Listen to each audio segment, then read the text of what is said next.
नमस्कार, हमारा नाम है समरीन और आपने देखना शुरू कर दिया है खबर अनफिल्टर्ड। देखिए, बांकीपुर उपचुनाव अपने चरम पर है। आप अच्छी तरीके से जानते हैं कि अब बांकीपुर चुनाव में महज 6 दिन बचे हुए हैं और 7वें दिन मतदान होना है। लेकिन इससे पहले बहुत कुछ घट रहा है। आपको मालूम है कि बहुत कुछ घटा है, दिल्ली में भी बहुत कुछ घटा है, बिहार में भी, और बहुत कुछ बीते दिन पटना की सड़कों पर भी हुआ है।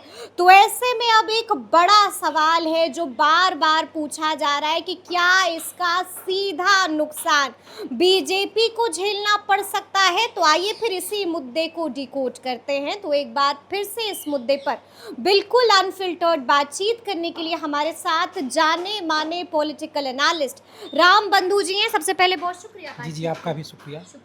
सबसे पहले तो हम आपसे जानना चाहेंगे, आप जानते हैं कि दिल्ली में क्या कुछ हुआ, आपने देखा कि बीते दिन पटना की सड़कों पर क्या कुछ हुआ, इसको आप कैसे डिकोड कीजिएगा? देखिए, पटना की सड़कों पे या कहें कि देश की सड़कों पे जो छात्र आए हुए हैं, आंदोलन कर रहे हैं, इसका प्रभाव व्यापक है, हर घरों तक है। क्योंकि लगभग हर घर में बच्चे हैं, परीक्षार्थी हैं और और बहुत सारे ऐसे घर हैं जहाँ पे पेपर लिख के पीड़ित बच्चे हैं। और जो बिहार में जो एक मिडिल क्लास है या जो गरीब तबका भी है, वो अपनी उसके माता पिता जीवन का गाढ़ा जो कमाई होता है ना, वो बच्चों की पढ़ाई में झोंकते हैं। और तब पता चलता है कि जिस परीक्षा की तैयारी उनका बच्चा कर रहा है, उसका पेपर तो पहले ही बिक चुका है। तो ये बहुत ही दुखद है और इसको लेकर के एक असंतोष है। और सबसे बड़ी बात है कि ये व्यापक असंतोष है, देश के हर हिस्सों में असंतोष है, हर राज्यों में असंतोष है। और मोदी की सरकार, जो दृढ़ राजनीतिक इच्छा वाली सरकार मानी जाती रही अब तक, उस पर एक बहुत ही आघात है। और पेपर लीक का मसला भ्रष्टाचार का मसला है, ये भ्रष्टाचार का मसला है। ये कोई एक भूल या कोई एक चूक या कोई एक सरकार की जो एक लापरवाही होती है, ये मसला नहीं है। यह एक संगठित भ्रष्टाचार का मसला है। संगठित भ्रष्टाचार जी, संगठित भ्रष्टाचार का मसला है। ऐसा मैं इसलिए कह रहा हूँ क्योंकि ये बार बार पेपर लीक हो रहा है। कोई ऐसा नहीं कि कोई एक दफ़ा कोई नीट का पेपर लीक हो गया। आप बताइए कि कौन सा ऐसा एग्जाम है जिसमें लीक नहीं होता है। ऐसे में आप उंगलियों पे गिनते रह जाएंगे, शायद ही कोई ऐसा एग्जाम कहा जाता है कि बार बार जो होती है वो गलती नहीं, गुनाह हो जाता है। जी, और ये बार बार होने का मतलब है कि संगठित तौर पर हो रहा है। आप देखिए कि पेपर के प्रकाशन से लेकर के और एग्जामिनेशन सेंटर तक, इसके बीच में जो भी काम होता है सब निजी ठेकेदारों के हवाले है। सब पे ठेकेदारी होती है। अब जैसे ही बात ठेके की आ गई, आप समझ लीजिए कि उसमें भ्रष्टाचार है। मतलब उसको ऐसे डील किया जाता है जैसे सड़क और गली निर्माण में जिस तरीके से कितनी लापरवाहियाँ होती हैं। सड़क बार बार बनता है, योजनाएं बार बार पारित होती हैं, लेकिन सड़क का जो गड्ढा है वो जिसका तस रहता है। हर बरसात बताता है कि आपकी सड़क की सच्चाई क्या है। वैसे ही भ्रष्टाचार यहाँ पे है। और बिहार की अगर परिप्रेक्ष्य में बात करें तो बिहार में जो एनडीए की सरकार है, जो डबल इंजन की सरकार, सुशासन की सरकार कहती है, उस डबल इंजन की सरकार में भ्रष्टाचार का आरोप लगा है। इससे लोग आक्रोशित हैं। और मुझे लगता है कि ये मोदी सरकार में इस सबसे बड़ा उन पे एक धब्बा लगा है भ्रष्टाचार का। सबसे बड़ा धब्बा लग चुका है और वो धब्बा है भ्रष्टाचार का। लेकिन हम आपसे ये भी जानना चाहेंगे, अगर हम बात करें बीते दिन की, अगर हम बात करें बीते दिन पटना की सड़कों पर जो हुआ, राम बंधु जी आपने भी देखा कि किस तरह से छात्रों को, बच्चों को, स्टूडेंट्स को दौड़ा दौड़ा कर मारा गया है, दौड़ा दौड़ा कर पीटा गया है। ये सलूक करना जायज़ था क्या? नहीं, बिल्कुल नहीं। जो छात्र हैं वो छात्र हैं जो तैयारी किए, साल 2 साल तैयारी कर लिए, और जब उनको अपना भविष्य अंधकार में लगा, वो सड़कों पे आए। इन्हीं में से जो छात्र सड़क पे नहीं आ पा रहे हैं, जो छात्र सड़कों पे बोल नहीं पा रहे हैं, सोशल मीडिया पे बोल नहीं पा रहे हैं, वही तो आत्महत्या के शिकार होते हैं। अपनी कुंठा लेके वो कहाँ जाएं? अपनी कुंठा लेकर के वो अपने परिवार में कब तक? लाठीचार्ज उस वक्त हुई जब उपचुनाव है बांकीपुर का। जी बिल्कुल, ये उपचुनाव है, बहुत ही संवेदनशील ये टाइमिंग भी है बीजेपी के लिए। और ये केवल एक सीट की तो चुनाव है नहीं, प्रशांत किशोर ने इस उपचुनाव को बिहार सरकार का जनमत संग्रह बना दिया है। इतना तो तय है कि अपने पहले नैरेटिव में प्रशांत किशोर जीत चुके हैं या घर घर तक अपना जो नैरेटिव है संदेश से पहुंचा चुके हैं कि बांकीपुर का उपचुनाव ये मौजूदा सरकार का जनमत संग्रह है। ऐसे में यहाँ पटना की सड़कों पे छात्रों की जो पिटाई हो रही है और उसमें भी उन सड़कों का बहुत सारा एरिया तो बांकीपुर में आता है। बहुत सारे ऐसे लोग हैं, कल आप भी देखे होंगे कि उसी में एक छात्र जिसका सर फूटा है प्रशांत किशोर की सभा में आ गया अपने टूटे फूटे सर को लेकर के। बोलने से रोक दिया, प्रशांत भी रुक गए, सुनना पड़ा कि वो क्या कुछ कह रहे थे। बिल्कुल, तो ये बताता है कि आक्रोश कहाँ है, आक्रोश कहाँ है। और एक ऐसा मसला है जिस जब दर्द हुआ तो मरहम लेने प्रशांत किशोर के पास। बिल्कुल, और देखिए एक ऐसा मसला है जिस पे सरकार अपने बचाव में कुछ नहीं बोल सकती है। वो किस पे हमलावर होगी? लगातार उनकी सरकार है, बिहार में 20 साल से उनकी सरकार है और केंद्र में राज्य में डबल इंजन की सरकार है, तो वो किस पे आरोप लगाए? हर मसलों को विपक्ष पे थोपती है। ये पेपर लीक का एक ऐसा मसला है जिस पे सरकार अपने बचाव में कुछ नहीं कर सकती है।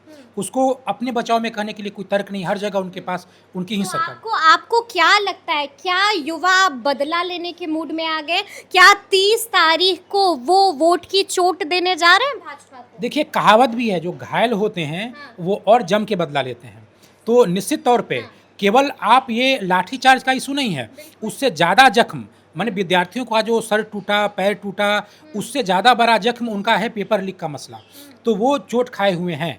तो विद्यार्थी और उनके परिवार के लोग, उनके माता पिता वोट की चोट देने का मन निश्चित तौर पे वो तो बदला ईवीएम पे ही लेंगे। और बदला कहाँ पे लेंगे? सड़क पे अगर वो उतरते हैं तो उन पे लाठियाँ बरसाई जाती हैं जी, आंसू गैस के गोले छोड़े जाते हैं जी जी बिल्कुल। तो वो क्या करेंगे? तो ईवीएम पे तो चोट होगा और इस चोट से बीजेपी चिंतित होगी। मुझे लगता है कि बीजेपी इस वक्त गहरी चिंता में होगी। तो बीजेपी से इतनी बड़ी गलती कैसे हो गई, वो भी तब जब बांकीपुर में उपचुनाव होना है? देखिए जहाँ तक बात गलतियों की है, इस चुनाव में मुझे लगता है, जहाँ तक मेरी समझ है, बीजेपी से गलतियों पे गलती हो रही है। कैसे आप कह रहे हैं कि चूक पर चूक हो रही है, गलतियों पर गलती? देखिए पहली बात ये है कि नितिन नवीन को जो इस चुनाव करवाने की जिम्मेवारी उनके कंधों पे डाली गई, उनका ही चेहरा सबसे महत्वपूर्ण चेहरा था, ये उनका घर माना जाता था।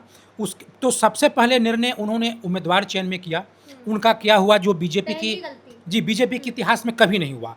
उसके बाद जो मूल नैरेटिव था, जो आम लोग ये समझते थे कि ये चलिए भले ही ये डमी कैंडिडेट हो या सुपर डमी कैंडिडेट हो, जो भी हो, लेकिन मुख्य रूप से जो चुनाव है वो नितिन नवीन का चेहरा लड़ रहा है। तो नितिन नवीन के चेहरे को भी नितिन नवीन के निर्णयों के द्वारा डाइल्यूट कर दिया गया। अब जैसे ही नितिन नवीन ने 40 स्टार प्रचारक मैदान में उतारे, एक सवाल तो आम लोगों के मन में आया, उनके दिलो दिमाग में छाया कि अगर नितिन नवीन के चेहरे पे बीजेपी आसानी से चुनाव जीत जाती तो ये 40 धुरंधर मैदान में क्यों बारे? बिहार बीजेपी और के उधर तो प्रशांत किशोर अकेले जी ही संभाल उधर रहे एक अकेले हैं। देखिए प्रशांत किशोर को कहने का एक अच्छा मौका बीजेपी नहीं दिया कि मेरे खिलाफ आप 40 बीजेपी के धुरंधर उतारे। बिहार बीजेपी के सभी बड़े नेता मैदान में हैं और वो जदयू के भी कई नेताएं हैं। तो बीजेपी के नेता, जदयू के कुछ नेता केवल एक प्रत्याशी के खिलाफ हैं, ये कहने का किसको मौका? यानी कि ये दूसरी बड़ी गलती, बड़ी चूक हुई है बीजेपी। और इसमें बीजेपी के जो बड़े नेता हैं उनमें कई नेताओं के चेहरे को लेकर के लोगों में काफ़ी नाराजगी है। देखिए आप रविशंकर जी की बात देख लें, वो जहाँ जा रहे हैं लोग उनको लाने दे रहे हैं। एक बात मैं आपको और याद दिलाना चाहता हूँ, 2024 लोकसभा चुनाव पटना के रोड शो में प्रधानमंत्री आए थे और अपने भाषण में उन्होंने कहा था, आपको याद होगा, कि आप अपने सांसद को देखकर, अपने उम्मीदवार को देखकर वोट मत दीजिए, आप ये देखकर वोट दीजिए कि ये चुनाव प्रधानमंत्री का है। यानी कि प्रधानमंत्री को इस बात का इल्म है कि उनके जनप्रतिनिधि को लेकर के लोगों में नाराजगी है। अब वही जनप्रतिनिधि, वही रविशंकर जी या वही 40 स्टार प्रचारक आज जनता के बीच जा रहे हैं। तो लोगों का जो असंतोष है वो पुराने जख्म को, और हाँ, तो मुझे तो ये दूसरी गलती है। तीसरी गलती भी आप देखिए जी, तीसरी गलती ये है जन स्वराज को तोड़ना। जन स्वराज गलती है, देखिए ये तो पावर है। मुझे लगता है ये महाचूक है। ये तो चाणक्य नीति है, इसको आप चूक कैसे ये चूक नहीं है, ये आम लोगों तक ये संदेश देना कि आखिर कुछ तो ताकत है प्रशांत किशोर में, जब उनके नेताओं को तोड़ रहे हैं। ये जो नेता आए हैं ये इतने धुरंधर हैं कि 25 के विधानसभा चुनाव में अपनी जमानत भी नहीं बचा पाए थे। जो नेता अपनी जमानत नहीं बचा पाए, चलिए बीजेपी को क्या जी हाँ, देखिए ठीक है, पार्टी प्लेटफॉर्म से वोट नहीं मिला तो आप संघर्ष को त्रिकोणीय नहीं कर पाए या जीत नहीं पाए या दूसरे नंबर पे नहीं पाए, लेकिन अपने चेहरे पे अपनी जमानत तो बचा लेते। एक उम्मीदवार कम से कम अपना जमानत तो बचा पाए, जो जमानत नहीं बचा पाए यहाँ क्या कर पाएंगे। लोगों में मैसेज गया कि कुछ तो खास है प्रशांत किशोर में, तब तोड़ रहे हैं। और जो चौथी जो भूल है वो प्रशांत किशोर के कार्यालयों पे जो छापा चल रहा है, ये भी भूल है। ये इनकम टैक्स का चुनाव के ऐन वक्त एक एक जो निर्णय होता है वो कई संदेशों को देने वाला होता है। मैसेज बल्क में जाता है लोगों के पास। आप उनकी पार्टी तोड़ रहे हैं, उनके कार्यालय पे इनकम टैक्स का रेट डाल रहे हैं, ये क्या बाद में हो सकता था या चुनाव के बाद भी हो सकता था।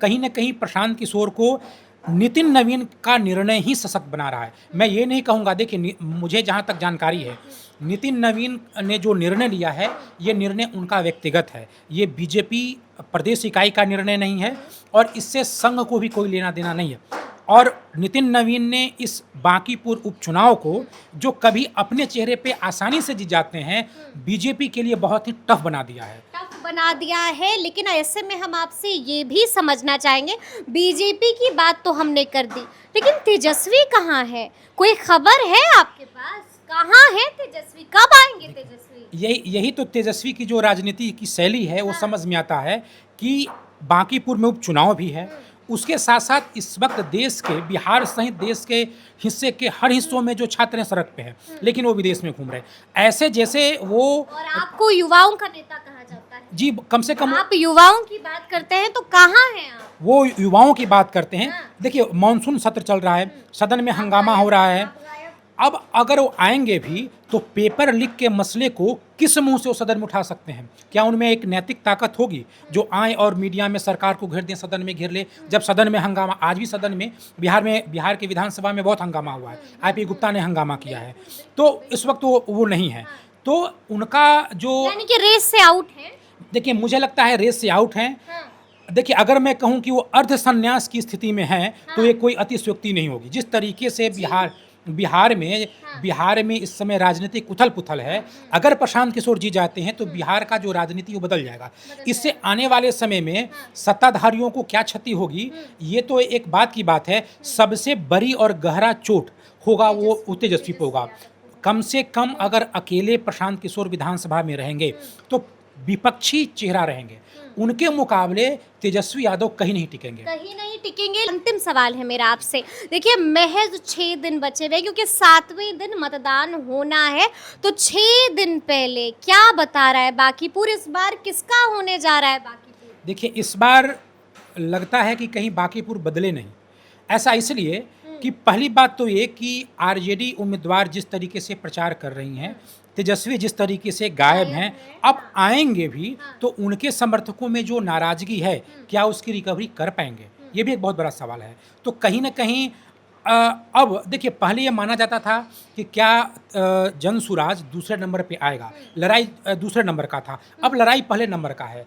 जनसुराज दूसरे नंबर पे आ चुका है। यानी कि कहीं आप ये तो नहीं कह रहे हैं कि जीत के करीब और करीब जाते जा रहे हैं प्रशांत किशोर? निश्चित तौर पे अगर देखिए ये लड़ाई से आरजेडी निकल चुकी है, साफ हो चुकी है। वो तीसरे नंबर पे रहेगी या अपने जमानत के लिए संघर्ष करेगी? जमानत के लिए संघर्ष करेगी। जी बिल्कुल, अपनी जमानत, ये स्थिति हो गई है राजद की। बिल्कुल। अगर देखिए उनका जो मूल आधार वोट बैंक है उसमें बड़े पैमाने पे सेंधमारी हुई है और वो जनसुराज की ओर गया है। वो अब जमानत की ओर संघर्ष करेंगे। दूसरे नंबर पे तो प्रशांत किशोर हैं। अब जो लड़ाई है वो पहले नंबर की है। जी अब प्रशांत किशोर अति पिछड़े समाज में अगर कुछ सेंधमारी कर पाए, क्योंकि अगरी जो जाति है, गैर कास्ट जातियाँ हैं, उनके साथ दिख रही हैं, तो हो सकता है कि बांकीपुर अपना मिजाज बदल दे। और ये जो छात्र आंदोलन है, अगर वो कितने दिनों तक टिकता है, पुलिस किस तरीके से उसको लेती है, इस पे भी बहुत कुछ निर्भर है। क्योंकि जिन जिन छात्रों को चोट लगी है, सर फूटा है, पैर टूटा है, वो उनमें से कई तो बांकीपुर के घर के हैं, बांकीपुर के मतदाता भी हैं। जी। तो ऐसा बहुत मुमकिन है कि बाकीपुर इस बार अपना मिजाज बदल ले। तो अब देखना होगा कि 3 तारीख को किसका होता है बाकीपुर। तो फिर ये पूरी बातचीत और ये पूरा वीडियो आपको कैसा लगा है, कमेंट करके हमें ज़रूर बताइएगा। तो ऐसे तमाम अपडेट्स के लिए बिल्कुल ऐसे ही हमारे साथ बने रहिएगा और देखते रहिएगा खबर अनफिल्टर्ड। यदि अब तक आपने हमारे चैनल को सब्सक्राइब नहीं किया है तो फिर झटपट कर लीजिएगा और फेसबुक पर भी हमें फॉलो करना हरगिज़ नहीं भूलिएगा। बहुत शुक्रिया आपका।